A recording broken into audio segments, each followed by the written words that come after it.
ইরানের হামলার পর ইসরায়েলের প্রধানমন্ত্রী বেনিয়ামিন নেতানিয়াহু ডোনাল্ড ট্রাম্প ও ভ্লাদিমির পুতিনের সঙ্গে কথা বলেছেন।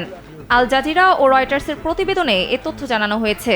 ইসরায়েলের প্রধানমন্ত্রীর কার্যালয় বলছে, মার্কিন ও রুশ নেতৃত্ব ইরানের ধ্বংসাত্মক হুমকির বিরুদ্ধে আত্মরক্ষার ক্ষেত্রে ইসরায়েলের অধিকারকে স্বীকৃতি ও গুরুত্ব দিয়েছে। এদিকে ইরানের শতাধিক ক্ষেপণাস্ত্র হামলায় ইসরায়েলে ব্যাপক ক্ষয়ক্ষতি হয়েছে। বিষয়টি ইসরায়েলি কর্তৃপক্ষ স্বীকার করে বলেছে, নতুন করেও ইরান থেকে ক্ষেপণাস্ত্র ছোড়া হচ্ছে। সেসব প্রতিহত এবং হতাহতদের উদ্ধারে তারা কাজ করছেন। শুক্রবার রাতে ইরান ইসরায়েলের দিকে বেশ ব্যালিস্টিক ক্ষেপণাস্ত্রের ব্যারেজ নিক্ষেপ করে। আর এটা ওইটা না, কাপড় ধোয়ার একটাই সলিউশন, চাকা অল ইন ওয়ান।